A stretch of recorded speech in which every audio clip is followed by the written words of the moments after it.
All right, welcome to episode number 47 of the Dan Time Podcast. I'm your host, Dan McArdle. dantimepod@gmail.com. Same handle on the socials. I appreciate you rating the show. As you know, the guests on this show span the vast Daniverse. So I don't stop at just Dan. And today, such a special episode featuring Nashville-based Songstress Danielle Cosby. Her new single, entitled You, comes out in less than 2 weeks on Friday, July 12th. Follow Danielle Cosby Music on Facebook and Danielle.Songstress on Instagram and YouTube. Danielle's ambition in this industry led her to take on leadership roles in production at a young age in Grand Rapids, Michigan, where she proved herself in a male-dominated field. But this time period was also marked by trauma and at times turmoil, and she knew a change was needed not just for her creative energy, but perhaps to save her life. Danielle picked up and moved to Nashville 4 years ago in the middle of a pandemic. Read her inspiring story on NashvilleVoyager.com. We talk about her debut album from 2019, Detour. Danielle said that she wrote Detour while she was still in an abusive relationship. Now, Danielle is also an operations specialist for Downtown Band Entertainment in Nashville, and she works part-time as a personal assistant and studio manager for Nick Wheeler, the lead guitarist for All American Rejects. In April of this year, Danielle released the single Chameleon, and it marks a departure from her earlier sound on the Songstress series. She told the Stratton Setlist in 2022, "I'm ready for something lighter and more fun." And boy, did she accomplish that, bringing in talented producer Nick Bullock, a horn section, seasoned Nashville musicians, and an overall richer sound where her voice takes flight. In the opening guitar notes, you hear the vintage sound of fingers moving along the fretboard, and then an airy liftoff, taking you back to a funkier sound, maybe a bygone era, combining modern pop sensibilities with Motown and funk elements. And you hear the confidence and conviction in Danielle's lyrics. And get ready for more singles and a new LP from Danielle Cosby later this year, as she re-enters the studio in August, again with producer Nick Bullock. The video of this episode is available on the Dan Time Pod YouTube channel. Okay, let's get to the conversation now. It is Danielle Cosby time. Y'all, I am, hey, I just said y'all. That might be the first time that I said y'all on this podcast, because I've... How fitting that I'm from Nashville, so... Yeah. You'll hear me say y'all a lot, I'm sure. If you're just joining the show, I always like new people coming to the podcast. If it's somebody you've been following and you just heard about it, you're like, oh, cool, I'll check it out. Thanks for listening, for watching this project of mine. Don't tell me how I got started, or don't ask me how, why is it Dan Time? And you just talk to people with the family of names, the Danielle, Daniel, Dana, Danny. It just goes on and on. I was actually thinking this week about, man, if somebody listening to the show, if your name is Joe, man, you're sitting on a gold mine. You really need to consider Joe Time, because you've got J.O., Joanne, Joe, Joseph, Josephine. Yes. But anyway, so I wanted to do an interview show, and I like talking to people, always have, asking them about their backgrounds and experiences. And I'm like, how do I get this thing off the ground? Like, I'm not attached to any media backing. And I thought, well, that's a different approach. But I think it comes across to some people who see it as, oh, okay, this guy is just kind of full of himself, like it's Dan Time. But honestly, the show is never about me. The focus is always on the guest. And I want to bring people to you, put them in front of you, who I think you should know about. And so today, I'm really happy. We've been talking for a few weeks here and got the date lined up. Danielle Cosby, singer-songwriter based in Nashville, Tennessee, originally from Grand Rapids, Michigan. She's pursuing her dreams. She's evolving. I also like to use that phrase, even though it's Dan time, and whether that's a Dan or Danielle, this is not an any old Dan or any old Danielle type of. I won't have a guest on here just because. I really like Danielle's biography and her musical journey. A lot of growth here, and hopefully this is inspiring to people. Danielle, I have to step aside. I got to get up myself out of the way because I always do these intros for 17 minutes before I say, "Hey, thanks for being here." But thanks for being here, Danielle. How are you doing today? I'm doing really well. It's a beautiful day. We are in the midst of Nashville summer, which is 100 degrees every day. It's pretty miserable, but it's also beautiful. And yeah, just making my way through a Friday in Nashville, Tennessee. I love the Music City. I've always had reasons to go there, going back 10 or 15 years. Had a cousin that lived there. I've had friends live there. I've gone up there for tournaments, SEC basketball. I remember going to some basketball tournaments there, things like that, or concerts. I love Nashville. And I always like talking to someone who I've had another guest on the show that's not originally from Nashville, but you're one of those creatives, performers and writers and singers. And how did you decide that, look, if I want to do this, maybe Nashville's the place for me? I know it was like about 4 years ago. We'll talk a little bit about your early background, but tell me about that crossroads where you're in Grand Rapids. You've actually done a lot. You've got a lot in your portfolio, and you're thinking, this is the time. Totally.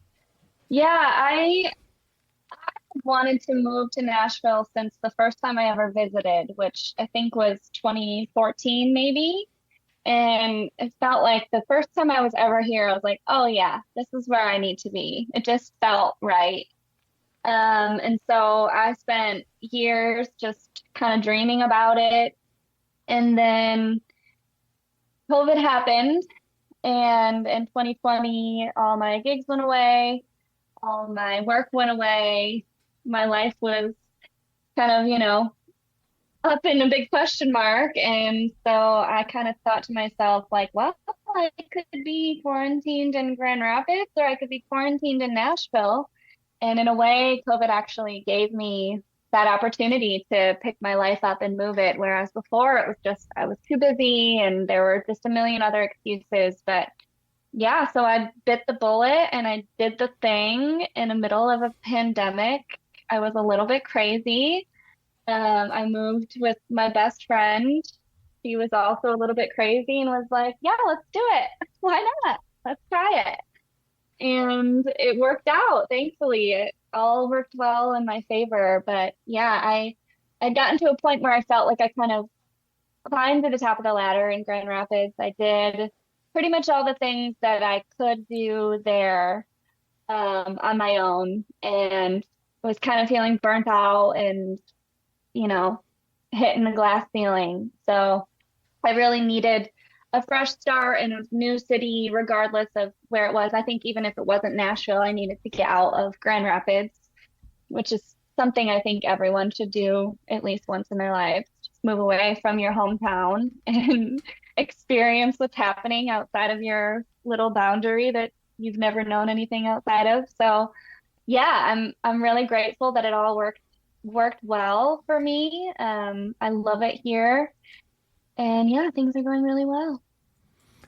Well, I think that took some courage back then. Like you said, not only is it a big life change, but the pandemic's been going on for a few months. I think this is like the summer of 2020. Yeah, yeah. So I actually had originally planned to spend a month in Nashville before we knew about COVID and what was going to be happening with COVID. So I had an Airbnb booked for the month of April in Nashville just by myself. I was planning to come and scope it out and, try to get a feel for the city. And then when everything hit, I had to cancel, or that Airbnb just got canceled. Everything got canceled. But I was like, you know what? I really just regardless, I want to get away from Grand Rapids. So I was able to rebook an Airbnb in May of 2020 for like half the price because obviously these Airbnbs were like, we need someone to come give us money. So I got like a super cheap rental in downtown Nashville in the month of May in 2020, came here, just spent a month by myself, which was like really therapeutic in a lot of ways and really good for me. And then while I was here, I started looking at housing options and serendipitously met the who ended up being my landlord.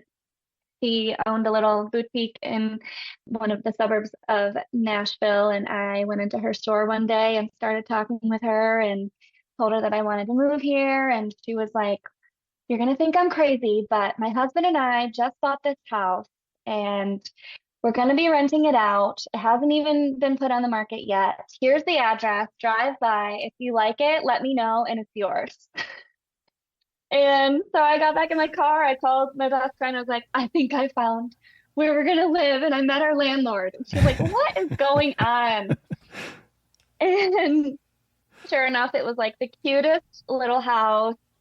And Jacqueline, my friend, and I came back the next month and got to see the inside of it, toured the inside, met our landlords, and it was just like so meant to be.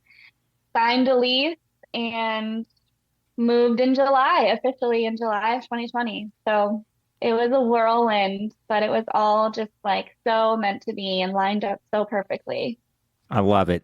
And during this time, so you get to Nashville, you start writing some music, or maybe you've had some ideas, but was it in Grand Rapids where you wrote, recorded, and released your first LP, Detour?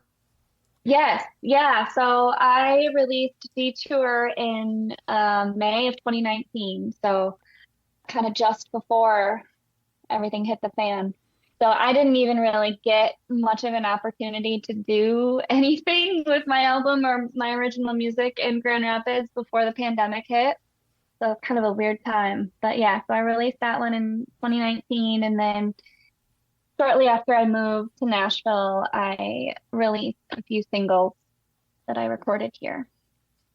Yeah, the Songstress series, Yeah. Better People, Bottle Up Hmm. You, and Growing, Yeah. which I noticed, Danielle, on your website, if people go to daniellecosby.com, you still have the clothing line with some of that artwork. Is that I still do. available? It is, yeah.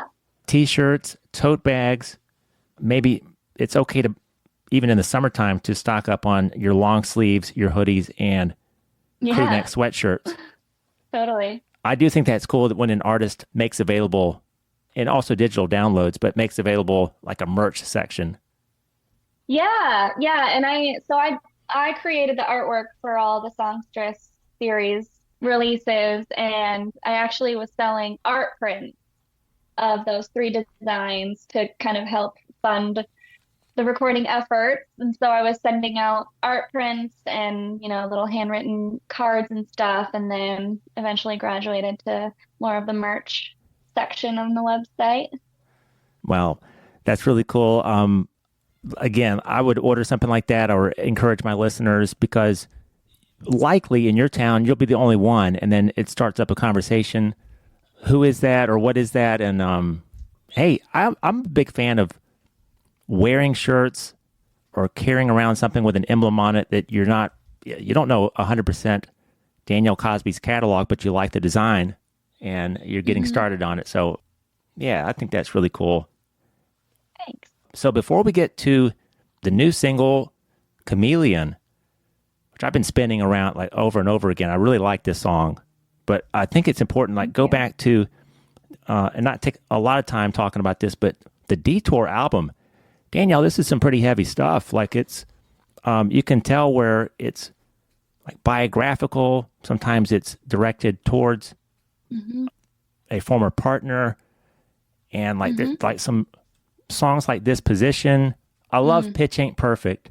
That might be my favorite song on Hmm. there.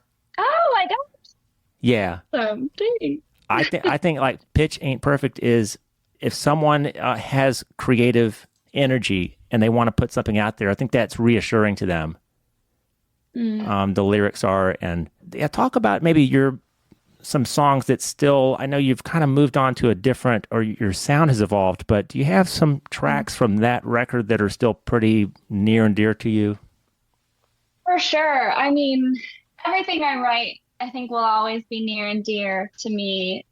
It ebbs and flows and comes in seasons, I'd say, when there are some times, or there have been some times where I can't even listen to Detour. It either is like hitting too close to home, or it's just bringing stuff up that I am not ready to revisit. Because it's such you're really wearing your heart on your sleeve as a songwriter. And I did not hold back. I mean, I never hold back in my songwriting, but yeah, so I would say in this current season of my life, I have so much appreciation and love for the whole Detour album, the songs that I think I still go back to and have carried over into kind of this new genre that I'm kind of putting myself in are I Can't Tell You is one that kind of fits into this new vibe that I've got going on. It's one of my favorites. Yeah, And obviously Detour I as love the well. groove of that song. I Can't Tell You. Yeah, thanks. Yeah, so when I did my release party for Chameleon, the songs that I played off of Detour were Detour, I Can't Tell You, and Pitch Ain't Perfect. I pulled it up here. I think this is from your Bandcamp page, but going back to Pitch Ain't Perfect, because this is it really stands out. I just love this. Like, people, I think sometimes are afraid to just hit start, press play, put something out there, and I get it. It's like it's very easy to be self-critical, especially if you've got something that you like to work on, or an instrument that you like to play, or you like to write poetry, but you don't want anybody to see it. You don't want anybody to hear it. But where you say, I think this is the chorus, I can paint all the pictures, I can sing all the songs, I can write all the poems, I've been dreaming all along. But when it comes down to it, sometimes my pitch ain't perfect. But I'd rather sing out of tune than to never sing at all. And people, please let me reinforce that that's me speaking it. That's not how she sings it. She sings it much better than that. So, but that was really cool. And then, yeah, this position is, again, gosh, it's like almost like you had to get those words on paper to put that chapter behind you. I love the song Stop. I mean, that's a really good song too. If you guys go to the YouTube page, you can still see some live performances of these songs. Yeah, thanks. Thanks for the shout out. So let's, I always like to jump around a little bit and not stay exactly on the timeline. We'll talk a little bit about the Songstress series, but yeah, let's talk about Chameleon, released in April this year. I guess, what's the reaction been when you play it live? Because you're bringing in, like, is this a 5-piece horn section? You got guitar, bass, drums, and yeah, when we did it live, it was a 5-piece section. Recorded it with a 3-piece section with a couple of them doing multiple parts. So there's even more than 5 on the recording. I'm so grateful to know and be close with some of the best musicians in the land here in Nashville, and that includes horn players. I've got a ton of close friends that are just incredible horn players and arrangers and writers. So my good friend Jovan wrote the part for all the horn parts for all my new stuff. He wrote and arranged and executed. And yeah, so much fun. I like, the more horns, the better, in my opinion. You can never have too many horns. And I want to bring out, I think it's the second verse, because this is one of my favorite parts of the song, where I think we start out complicated. I got too much to say just to start saying it, fabricated. And then what that part where you really let your vocals flourish. I lived a lie, time to start opening eyes. And it goes on, why do I keep coming back? I've been paving the way, but keep losing track of it. I'm over it. I'm done. I'm feeling like a chameleon. And yeah, but you guys listening to the show, I'm perfectly fine if you pause this, if you stop this, and you download Chameleon and listen to what I'm talking about here, because you must have, when that came out in the studio, when you were trying out different vocal pitches, or I'm not saying this as well as I could, but that really is a great example, I think, of how your songwriting has evolved and your vocals. Yeah. Yeah, definitely. Were you excited when that part came to you? For sure. Yeah. Anything that's got like something that's like that is going to catch attention of not even just anybody, but what really gets me excited is when I come up with something that I know is going to catch the attention of my musician friends. Like, I want to be cool to my musician Yeah. friends. So if I've accomplished that, then all is well. So little moments like that are something that I'm always trying to incorporate and create in my music to keep everybody engaged. Yeah, it sounds like on Chameleon that your sound is developing, progressing, and you want to add some additional layers that maybe weren't there before. Hmm. It's looking at some of your influences, Motown, funk, the Doobie Brothers, Hall and Oates. I can actually, the first time I heard this, because my mom's a big fan of some of the artists from the early to mid 70s, cross genres, and I'm like, this sounds like something you might hear if you were walking down city street, some city center in that time period, playing in the distance or coming out of a club or something. It was like, I think you like achieved this real throwback feel on that song. Thanks. Thank you. Yeah, I agree. I think it has a real like vintage or retro vibe to it, even like the way the instruments are playing and the way that it was produced. I feel like we created this really cool pocket of like vintage pop that's not just your run of the mill and it can fit in a lot of subcategories, which I've been really digging. Yeah, I think that music and pop music in general for maybe about 3 to 4 years, I don't know exactly how long, but it's not always as fun as it used to be. It sometimes sounds more Mhm. foreboding than it was in years past. It's kind of like, I don't know if you agree with this or not, but yeah, there's songs that they just don't, they address something that maybe, oh yeah, I connect with that. I went through something like that. That she's singing about something I went through, but when the song ends, you don't really feel any better than you did before the Mhm. song started. And like this Chameleon is, yeah, it just has so much more flavor to it. Thank you. I like to think so. Now, are you always writing new material? Do you kind of have periods where you're like, okay, I'm going to focus on just writing or just performing?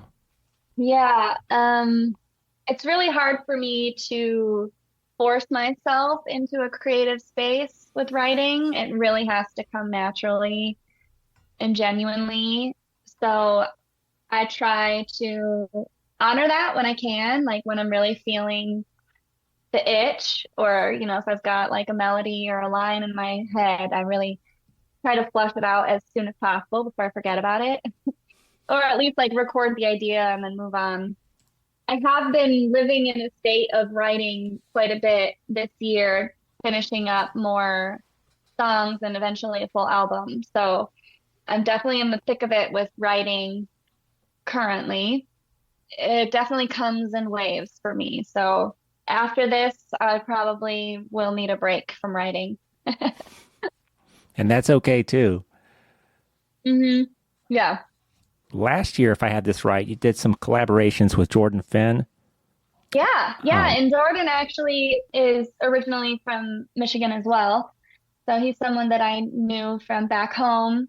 And he just moved to Nashville maybe 18 months ago, year and a half, 2 years ago, and is giving it a go as a full-time producer. So we collaborated on a few tunes and we still try to collaborate whenever we can for sync stuff and any other ideas that come to mind. So yeah, I actually originally knew him as a guitar player and now he's full-time production and he's killing it. He's doing great. He does a lot of great work. yeah, the single "As It Was" I think that's December of 22. To me, that one is really catchy. I think it kind of positions you into like these are more in the dance genre. Mm. Yep. Yeah. A couple of them. So we've done a couple covers, like As It Was, the Harry Styles cover, and then the two kind of like techno pop dance club style songs that we did like really took off. Never Coming Back and I'm in Love. And those are both super fun. They're like really great summer bop. Well, Danielle, you brought a background with you to Nashville. You did some stuff in Grand Rapids with the Circle Theater concert series, production work. Hmm. Do you look at some of those experiences that prepared you to handle some of these big moments, or how do you feel now about your past work? Yeah, I mean, everything that I've gone through obviously has helped prepare me for where I'm at now and where I'll be in the future. I'm really grateful for the opportunities that I had in Grand Rapids, and I kind of found myself in a leadership role pretty early on, like fresh out of high school, leading, producing, performing, which obviously came with its own obstacles, being a young female in charge. But now I think that I'm still a young female in charge, but I don't feel the stigma of it anymore. I think I'm over that, or I don't know, maybe chameleon comes into play. I'm over it. I don't know, but but I think that, all of those experiences helped prepare me to be the leader that I can be today as far as, management and all that stuff goes. And then kind of same with performing. I mean, I've been performing in a professional capacity since I was a teenager. So I feel like I kind of got a leg up on some people at a similar age as me. I didn't go to college. I mean, I did go to college for 1 year. I went to community college in Grand Rapids, but that was all I did. I didn't go to school for 4 years for music. I was like already doing it professionally. So I just kind of dove into that, and I'm thankful that it worked well for me. And I'm also really grateful that I'm not in any college debt. Yes, that's a big albatross for so many people, unfortunately. But Right. um, Yeah. now, so if you want to read about Danielle, there's a really good article here from the Stratton Set List, Waiting to Exhale. So they really give you a great bio on Danielle here. I understand your family or your musical journey growing up, it started in a musical family, Yeah. learning piano as a small child.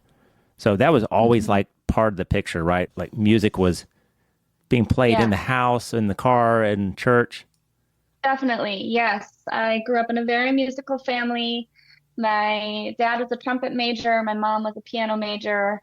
My dad was a worship pastor at a church until I was 15 or 16. So I grew up singing in the church and leading the youth group band. And my mom was the piano accompanist for all of the schools that I went to growing up. She actually started at the public school when she was pregnant with me. So through all the choirs that I was in, middle school through high school, my mom was the accompanist. And then my siblings are musical and married into musical families, and there's lots of band teachers and all of that good stuff. So it's really unavoidable in our household, the music. Yeah, I was going to say, like, you didn't stand a Good time. chance. You were going to play an I instrument. really didn't. I really didn't. I found I was going through some things from my childhood a while back, and I found something from, I don't know, first or second grade that, they ask you, what do you want to be when you grow up? And my answer was that I wanted to be in the WNBA. Like, even second grade Danielle knew there was no chance. I was not going to grow up to be a basketball player. The only option was music for me. I think you followed the right path for sure. I think so too. Danielle, let's talk. I don't always ask singer-songwriters. I wish I would do this more often, but let's talk about the gigs, the performances, getting ready for them. How much fun do you have trying to decide how big of a production are we going to make this? The items that you choose to wear, the way that you try to package that visual Danielle Cosby performance. Is that fun? Is it going to be stressful at times? Yes and yes. So fun. I mean, there's really nothing that beats it. I think probably any performing singer-songwriter would tell you the same, that that's like the ultimate feeling that we're trying to chase is performing your original music. I'm lucky that I have a lot of experience with production and song selection and flow of set list and things from my other jobs. I'm a full-time performer with a traveling wedding band. So I'm always performing, I'm always on stages, and I also create the products. So I'm fortunate to have an understanding of, like don't put too many slow songs in a set, like how to keep people's interest in the flow and the keys and how they all like work together. And this would be a good moment to talk a little bit while the band's vamping. And so I'm grateful for my musical background and also just like my knowledge in the industry on how to create an experience that's selfless. There has to be a good balance of being selfish and selfless as an original artist. If it was all one or the other, I don't think it would translate to a crowd. Obviously, your audience wants to feel like they're a part of what's happening. But then as a performer, you really want to feel good about what you're performing. So there's like a very delicate balance, but it's always fun. I love the entire process from the set list to the rehearsing to the outfit, all of it. It's all really enjoyable for me. And your day to day, like with Downtown Band hmm Entertainment? Yeah, so that's my full-time job. The premier luxury wedding corporate event entertainment company. We've got multiple products, all live music. We have a blast. We have a really great team, full-time staff team, and most of the team is also performers as well. So I get to be on staff full-time and perform pretty much full-time as well. So it's really fun. We travel all over.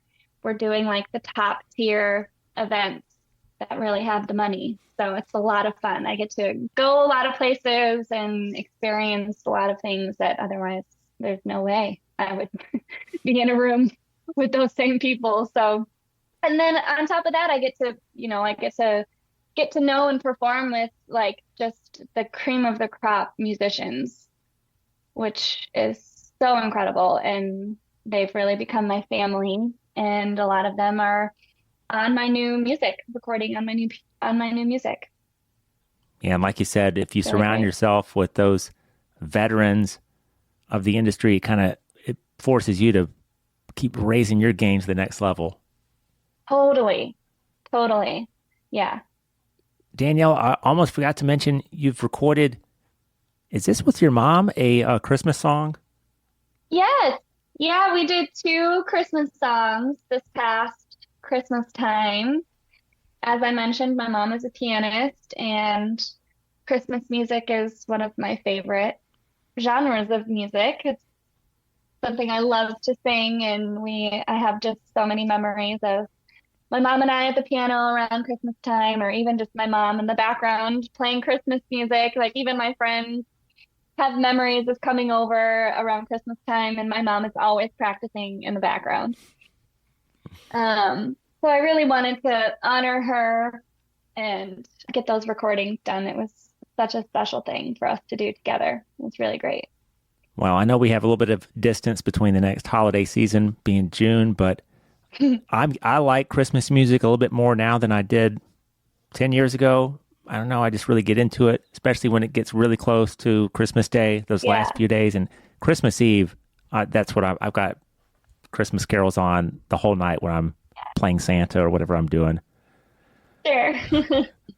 So I love Yeah, if that. anyone needs Christmas in July, then there we go. Maybe a couple more questions here, Danielle. You've been just Sure. spectacular, especially with your undying patience at the beginning of this episode before we even started. First, again, I just want to reinforce that, this is for you, the listener. If you're driving or you're exercising or whatever you're doing, I don't want to say that there's ever anything wrong with somebody's hometown.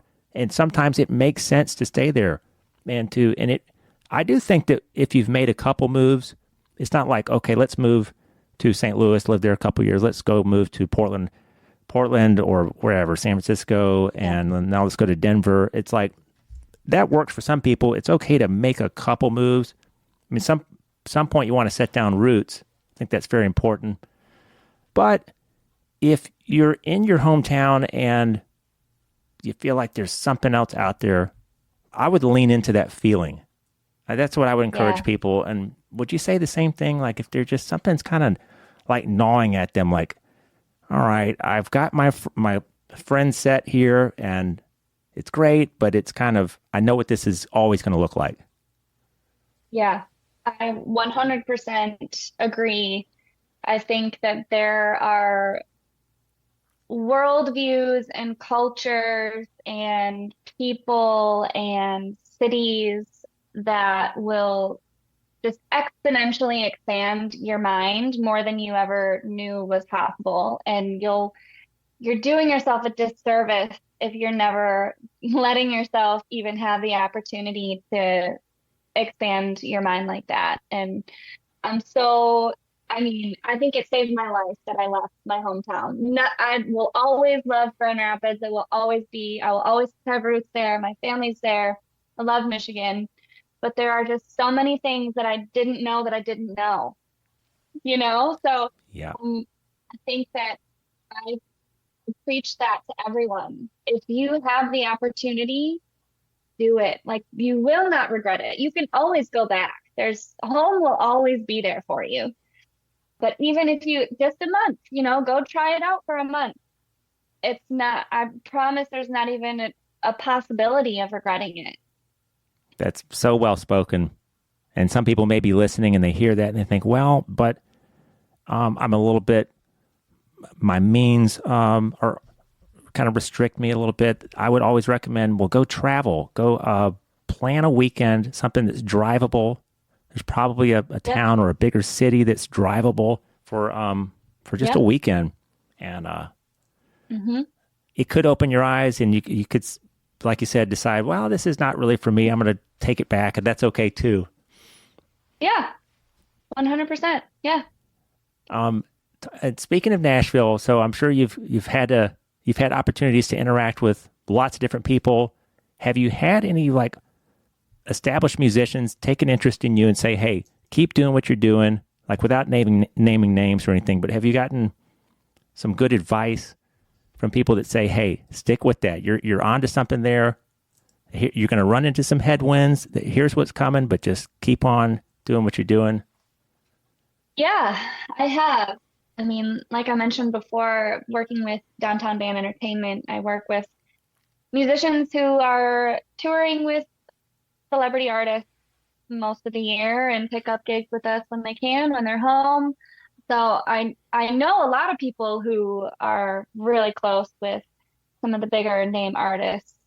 And then I have some other avenues of bigger artists that I have gotten to speak with, and I have gotten some really encouraging notes from people. And I mean, it speaks more than I can even put into words. Obviously, I can't even put it into words right now, but when someone who I respect and admire and in awe of comes to me and tells me that I'm spectacular and keep doing what you're doing, like that's really what fuels my fire. And yeah, it's really special.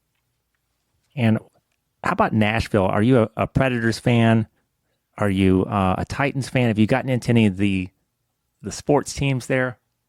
I've been to a Preds game and I have been to a Titans game. Both were very fun. I'm not a sports fanatic by any means, but I will gladly go anytime and pretend to be one, and I'll buy the hat or the jersey and I will lean into it, and it's always a good time. But I will also complain about a Preds game being at Bridgestone on a Saturday night when we are also playing downtown on a Saturday night and it's crazy busy and all the above. I'll get to some couple more general questions here. How do you, maybe going back a second time on this topic, but when you run into obstacles and it's just like in the middle of that day, or you run into an obstacle that's like, it's just been really stressful for that month or something, how do you keep a real optimistic mindset? Are you naturally positive? Do you naturally want to find a solution and get through stuff, or do you have everybody has their days. You have some days you're like, all right, I'm done. I'm just done with today. Yeah, I'm a little bit of both. I think being a creative, most creatives actually kind of like to live in their sadness, like kind of what actually Yeah. helps our creativity. So it's like it's a weird like double-edged sword. It's like obviously you don't want to be sad and depressed, but you kind of do because it's like that's where all your creativity Kind of comes from. artsy. So it's like it's hard to explain unless the creatives out there know exactly what I'm talking about. I'm also a 4 on the Enneagram, which if you study the Enneagram, then that also says it perfectly. I I do love obviously finding a good solution to a problem, but I would say I lean on a team or my partner to kind of help pull some of the weight. If it were all up to me, I would probably just want to be sad all the time. Do you like some days where it's just the weather's terrible? I know Nashville, it gets freezing cold sometimes. It may be one of the reasons I haven't fully explored living there full time. But what do you do on some No, of it does those? not get freezing cold. I'm from Michigan, Oh, that's right. where it Yeah. does get freezing cold. Nashville does not get freezing cold. It will get cold for a couple of days in the winter, but for the most part, it's pretty mild. Yeah. I had a guest on from Boston, Danielle Morali. I really like her music too, but I've heard about Boston where or maybe this was Danny Pike is another, she lives in Chicago and she was moving from, I think, somewhere in Texas, I want to say. And she Whew, did not have the right, she had like a coat, but it wasn't like a Boston winter coat. Like you have right, to have certain layers and certain types of jackets and scarves and you all. do. Like we don't have that stuff down here. I've got like one or two jackets, but um, but yeah, you get through it. But do you have some times where all you want to do is just put on a movie, cook something that you like to eat, and just sit there and have one of those nights? The rain's Absolutely. falling, and Absolutely. That sounds like the perfect night to me. oh, how about The this? ideal scenario. Are you ever sitting there you can see the rain out the window? It's just a miserable day, and you're sitting there snacking on something that you maybe shouldn't be snacking on, and you're just like watching a movie, and then you just all of a sudden have this great lyric. Like, do you have moments where you got, oh, I need to write that down, or I need to put that in? Yes.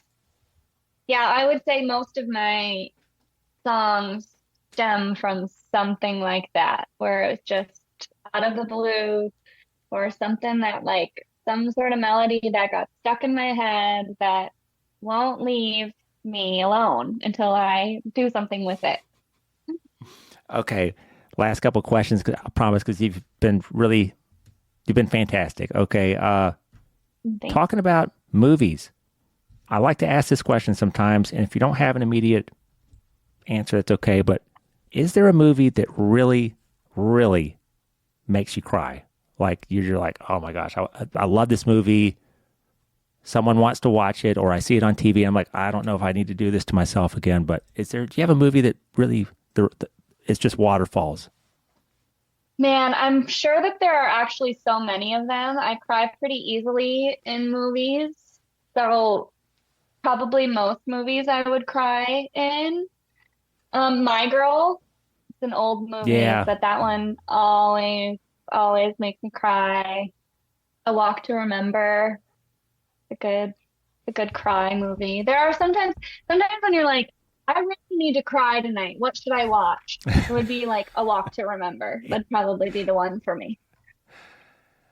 Okay, and then is there an artist that you listen to that really has nothing to do with your sound and like you just really like this band or this songwriter and it's like nobody would expect that you would like them? I know like Definitely. I mean, I like music across all genres, and I actively listen to music across all genres. I don't know. That's a tricky question because I don't know what would be unexpected for like at least for the people that know me, because they just would know that I listen to a little bit of everything and enjoy everything.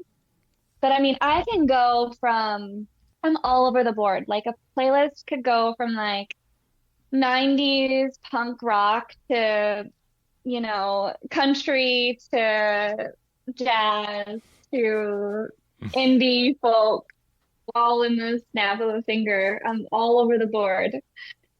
I hear stuff come on again. I wasn't like so into this at the time because I was 20 something in the early 2000s. So like that song by Lit, I can't think of the name of it. They were like, it was one Worst hit. Enemy?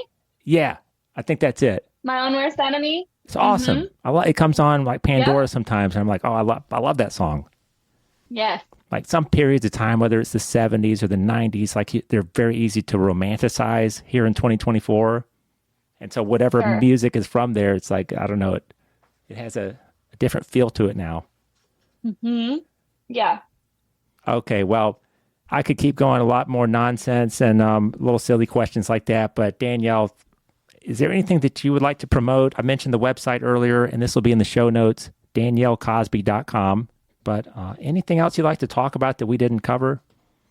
I've got a new song coming out July 12th called You. And I believe that there is a live version of it on YouTube. So you can familiarize yourself with it before it comes out on the 12th. So excited about that. I'll be releasing new music throughout the rest of the year. And then I go back into the studio in August to kind of round out an album. So really excited about all the new music that's coming. So be on the lookout. There should be new drops every few months for a while. Great stuff. Yeah, folks, go to the website or you can find Danielle on Facebook, Instagram, Spotify, YouTube. Again, be sure to visit the shop section on her website. Find something of interest to you. And man, I don't have a stopping point, but I think I've kept you too long. I'm like, oh my gosh, we gotta wrap this up. Problem. Thanks. Happy to be here. Thanks so much for having me. This has been great, and I haven't done this in a while. I usually Danielle, some of the older episodes, I'd say like, okay, now remember, and then I don't really know what I'm going to say, but I think this is a good episode to do it. So we've already talked about this, but folks, remember, if you've got an idea, or if you like to write, if you just like to write, whether it's creative writing, poetry, songwriting, put it on paper, show it to somebody that you care about, get their opinion, even if they say, hey, look, that needs a lot of work. You're doing a good job. That needs a lot of work, man. That's okay. But if you have something you like to do, just do it. Get it out of your head. Get it out of your heart. And sometimes Yeah. I think you might sign on to this, Danielle. Don't know if we talk about journaling enough in today's society. It's all kind of about promoting the best versions of ourselves. It's okay to keep a journal and write down your thoughts, even if they're not for the world to see. So For yeah, sure. I would say that, and to follow your dreams. Yeah, definitely. I second that. Okay. I hope you guys have enjoyed this episode. We'll see you next Sunday on the Dan Time podcast. And Danielle Cosby, thank you so much for being here today. Thanks for having me. It's been fun.